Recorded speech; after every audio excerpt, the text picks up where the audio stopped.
What are some of the top marketing mistakes that I see artists making? I am going to break it down for you. First of all, I just have to say I was absolutely not expecting my last video to go viral. So if you're here because of my last video, I just want to say welcome, especially to all of you new subscribers. And I wanted to make a video where I talk specifically about marketing your art, mostly because these are some of the things that maybe I didn't catch in my last video. And I did have a message from someone who watched that video and basically said, hey, I feel like I have a pretty good handle on my style as an artist, which I do believe is so incredibly important if you're wanting to sell your art. And if you haven't watched that video yet, go ahead and go take a look. But this artist messaged me and said, I have a pretty good handle on what my style is, and I feel like I've done a pretty good job of developing it.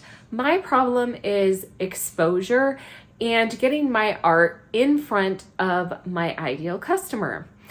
And so I wanted to actually talk about some of these mistakes that I see so many artists making. And this is because I actually mentor a lot of artists.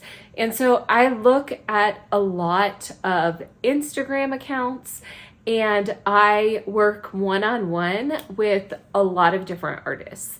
And so if you're new here, welcome to my channel. My name is Wendy Brightbell, and I help hobby artists go from hobby artist to professional artist.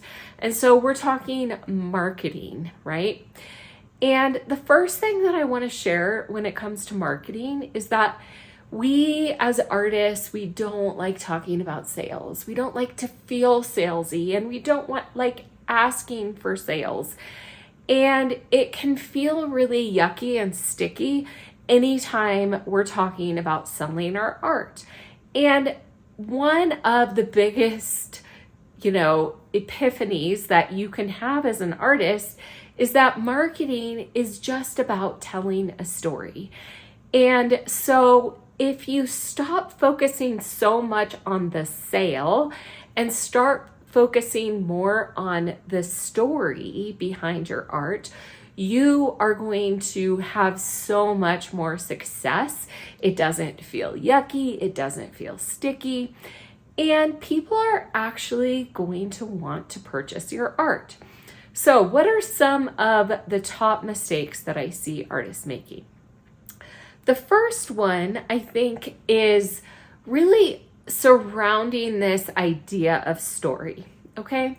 And also has to do with how you're presenting yourself on social media, because that's kind of like our business card, right?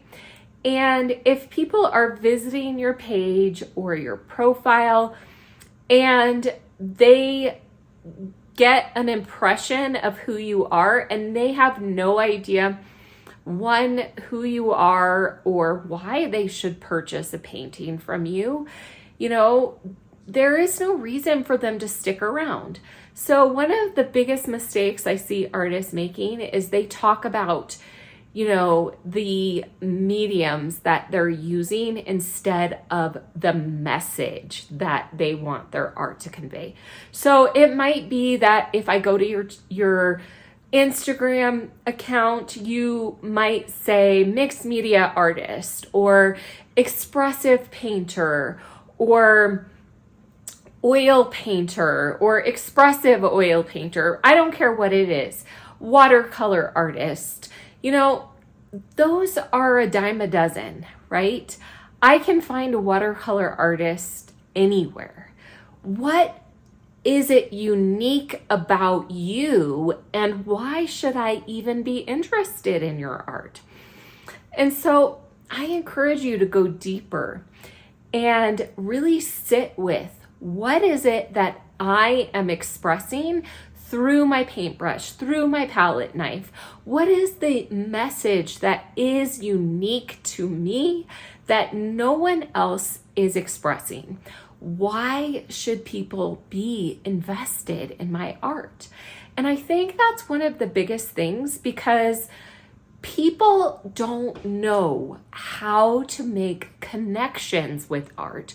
And so if you are not giving them those connection points, they are not going to connect with your art. Sure, it might make them feel, some kind of emotion, but if they don't have a better understanding of what it is that you specifically are trying to convey through your art process, they're going to be at a loss, okay? And so let me use myself as an example. If I were to, put on my Instagram profile, let's say my Instagram is mostly for the business side of my not the business side, the mentorship side of my business. I don't have an Instagram account just for selling art. But if I did, this is what I would focus on. Now, I could say floral palette knife painter or expressive oil painter, right? That's how I could describe myself.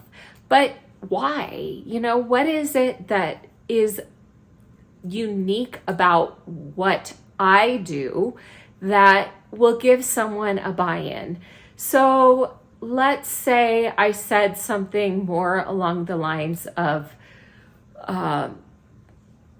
first of all, I would probably say something about my story first, and then I'm going to make a connection for the customer. So I might say something along the lines of, my art is for the woman who looks for beauty in the everyday moments, right? And can you see how that is more of an invitation for them to connect to my art? And so I would probably sit down and write this much more technically, right? And maybe even use ChatGPT to help me write my profile description. But I would continually talk about how I paint flowers because there's something about painting flowers that is an invitation to enjoy the beauty in the everyday moments, and to not just let those moments pass me by, right? And I think that's one of the reasons why I choose to capture florals, because flowers in and of themselves are, here today and gone tomorrow. And if we don't take the opportunity to enjoy their beauty right now, they're not going to be here tomorrow. So I believe that it's almost an invitation to enjoy our own lives, our own day-to-day lives. Or I could also talk about the fact that flowers symbolize the healing power of beauty, right? So I could say something along the lines of, I believe in the healing power of beauty, right? And just being more intentional in talking about what it is that I'm painting and why I feel like I need to express this through art making. And I just want to say, I've worked with a lot of artists, so I understand if this is one of those things that is really hard for you to communicate through words, because we're painting because we have something to say that we can't say through words. And so it gets a little bit tricky learning how to communicate those things through words so that people can make that connection. And the best way that you can do that is through telling a story. So most of you watching this video, you can see my art behind me. And if you know anything about my brand, I choose to use really bright, vibrant colors in my art. And one of the reasons why I do that is because early in my creative practice, I was in a really dark place emotionally. I was dealing with the depression from my car accident. And I picked up a paintbrush and started painting. Now, I started painting with all of these bright, happy colors. And as soon as I started doing that, I noticed that some of the depression started lifting off of my life. And I noticed that I was feeling happier and more joyful in my day-to-day life. It also helped me to focus on the beauty that was in my life and also in the mess of circumstances. And so it was actually a choice that I made to look for the beauty in the everyday moments. And so maybe that could be something along the lines of what I would say my art is about. My art is for the woman who chooses to find the beauty in every day, okay? And that statement speaks at a deeper soul gut level than I paint flowers or for the flower lover, right? And so you have to really go deep and find those gems and find a way to communicate what is the message behind your art. People don't want to know what materials or supplies. Yes, maybe a few people do. And maybe when they're in the process of buying, that's like maybe the last thing they're going to think about. But they want a buy-in. They want a connection to your art. So that is number one mistake I see artists making. The other thing goes along with story. And this is one of the things that so many artists make, one of the mistakes so many artists make. And that is they are not telling their origin story enough. Why did you start painting? What is it that you're trying to convey? And I actually have a video all about writing your origin story. Now, you need to have your origin story and it needs to be pinned to the top of your Instagram page so that it's one of the first things that any customer sees when they visit your profile. And this is because people buy people. They are not really buying your art, they're buying you. And if they don't know anything about you, why should they buy a painting that they think maybe is aesthetically pleasing, right? There is no buy-in. And if they know the details of who you are and how you started your journey and what it is that you're expressing, and, even just random bits and pieces of your life, that's what they want. And anytime they buy a painting from you, they're buying a piece of you. And if customers are not seeing that right away, if they don't know immediately who you are, then there is no point for them to purchase from you, right? They might as well just go buy a random painting from Target and, a mass-produced painting and just be done with it, right? Those are not your customers. Your customers want to make an emotional connection with you.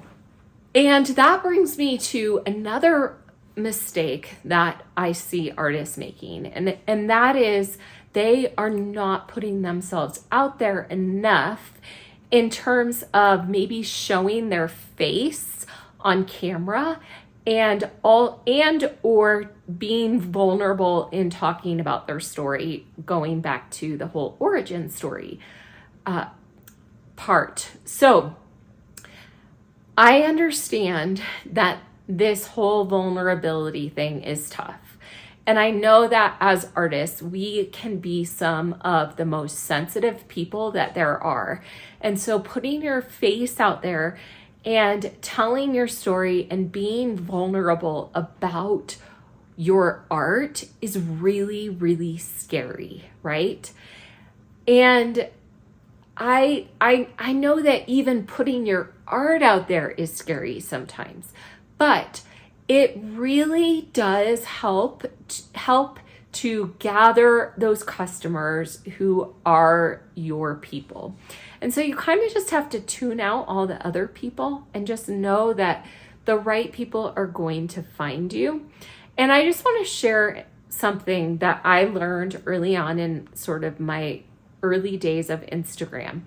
If you put your face on a reel or any kind of video where you're selling your art and you have two videos, one with your face and one without, the one with your face will always perform higher and you'll have a better chance of selling your art.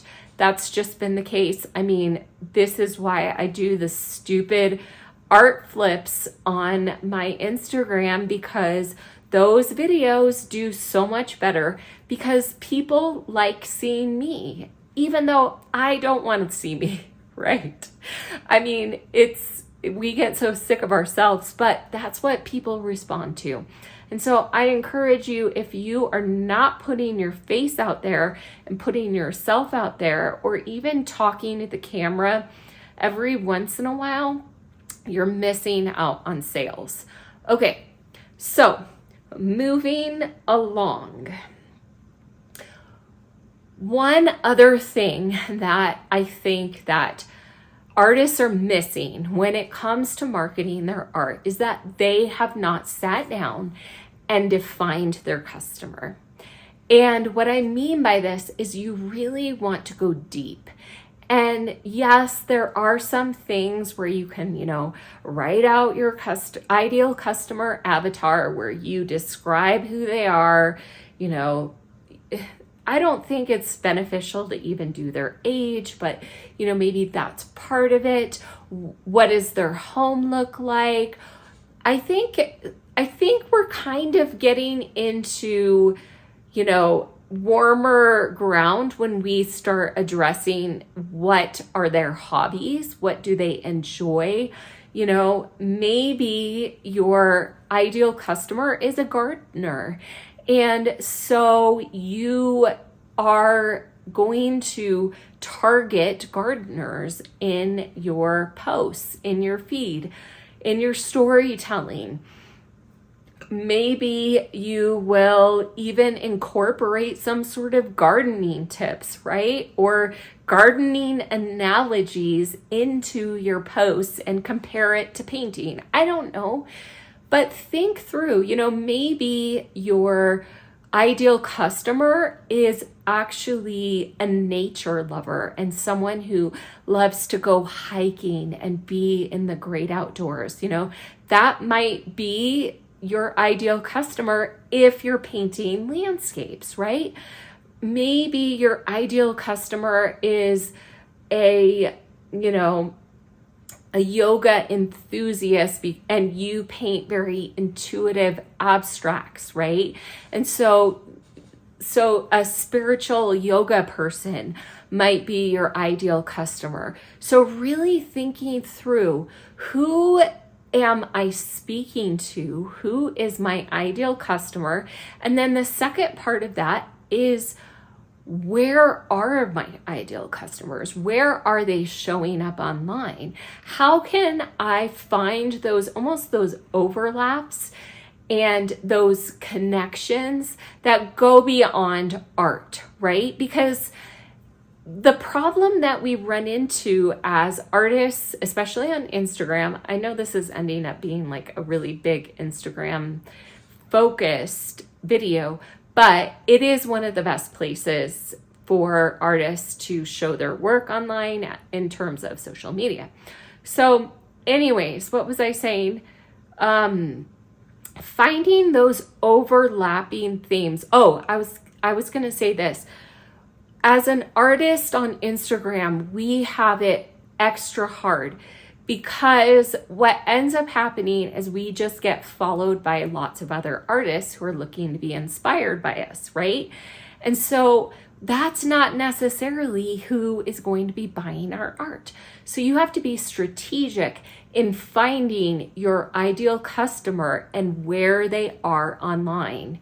Okay, so it might not be that artists who are following you want to buy your art. So you might have to seek out florists or seek out, faith-based people, right? Because maybe that's part of your message is your faith, And so you have to find those overlapping groups of people who are going to connect with your art. Okay, it might be thrifters, it might be, color lovers, it might be people who are really into home design. Whatever it is, you have to be clear about who your customer is and where to find them. And then go seek them out. Go start interacting with them. Collaborate with a florist. Collaborate with, a designer who, is designing homes in the style that matches your art and your aesthetic. Okay, so really getting clear about those things will help you in getting the right kind of exposure, right? It's not just about the numbers game.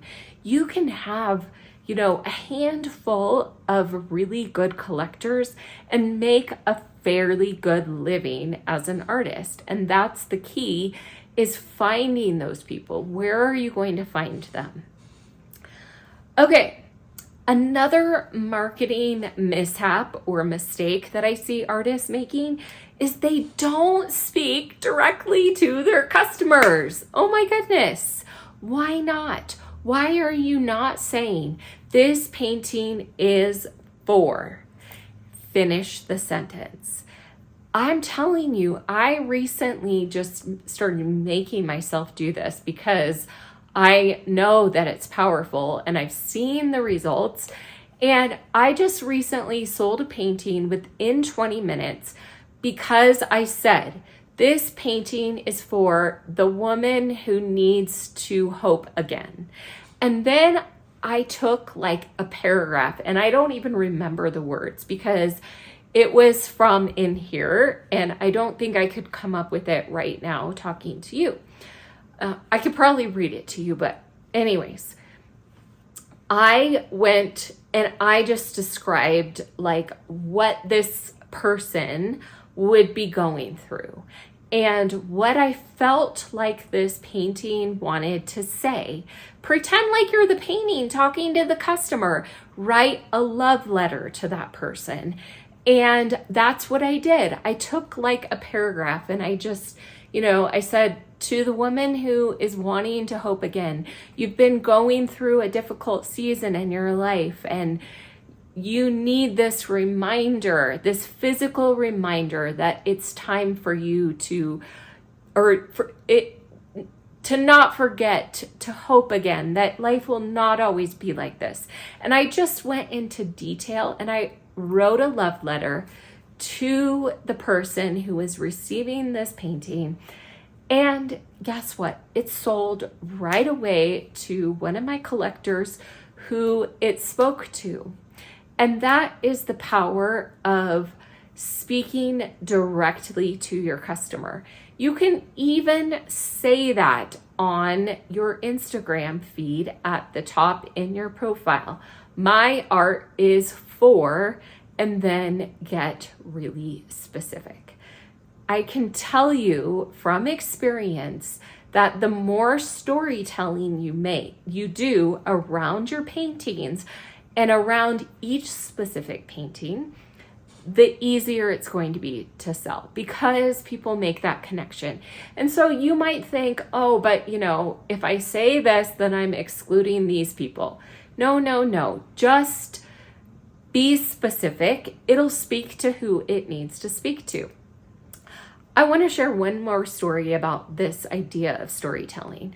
So recently, I think it was like a few collections ago that I released, I shared the story with my audience on Instagram about how this collection of work was inspired by my mom, who was a quilter. And then I went into all this detail about my mom, who I lost in 2020, and why this collection was inspired by her, yada, yada, yada.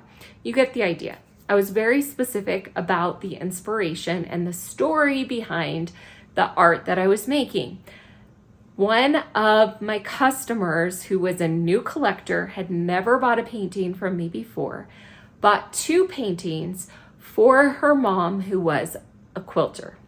So there you go. The more specific you are about who the art is for and why, the easier it is for people to make that connection. You can, and this is something that I learned from my studio manager, Sarah Lorenko. You can talk about an event, right? This art is for someone who is going through a big transition in their life, and talk about some of the things that come up when you're going through a transition in your life, and some of the things that you thought about when you were making this painting. Having these connection points is so incredibly powerful for marketing. So, couple last things. The other thing that I want to say is that when people go to your social media, they need to know right away who you are. And don't waste your bio on Instagram. Be specific. Not only that, you should have, okay, who are you? Get specific in your title. So one of the things that I used to say was a car accident rearranged my brain, right?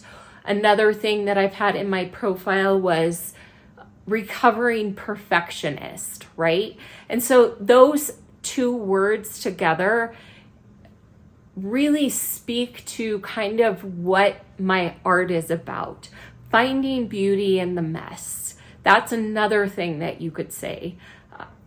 And then get specific. My art is for, right? ... Finish that sentence. Complete the sentence. My art is for the woman who chooses to find beauty in the everyday moments. Powerful, powerful statement. Does the person who believes that automatically buy into my art? Well, maybe they don't like my art, but hopefully, the visuals paired with that statement is my ideal customer, right? And so really getting that specific. So you should have who are you?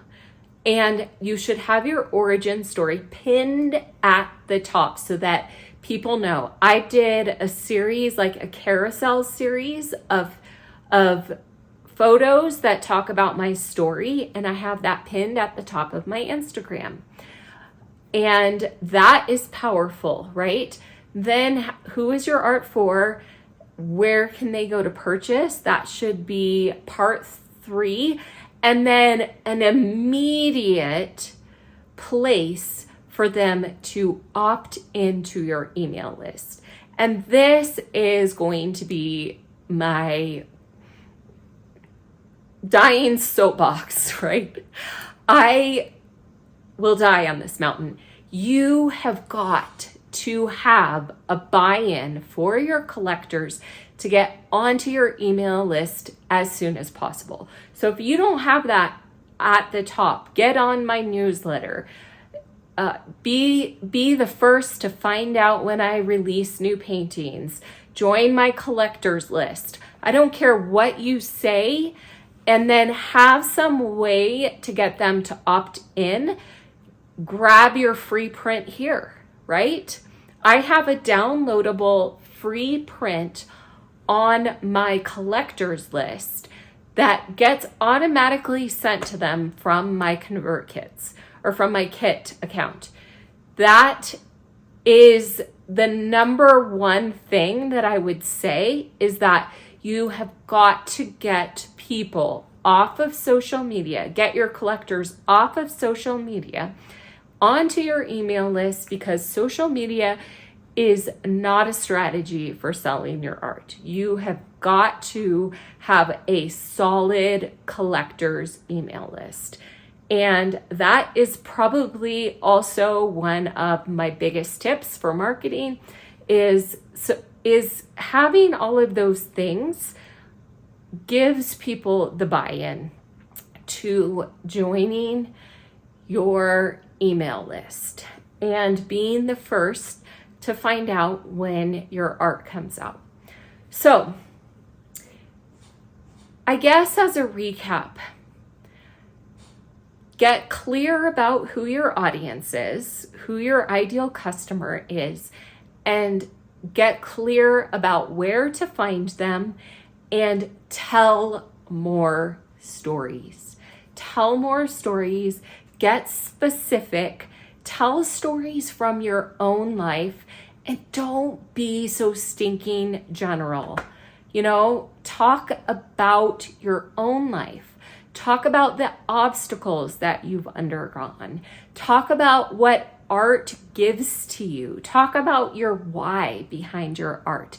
And I can guarantee you that you are going to start building some of those collectors because you're telling a story. So let me know in the comments if you have any questions, and or what was your favorite part of this video, and maybe even share with us some of the ways that have worked for you in marketing your art. I want to know. Thanks so much for watching, and thank you for joining me here on my channel. Don't forget to subscribe.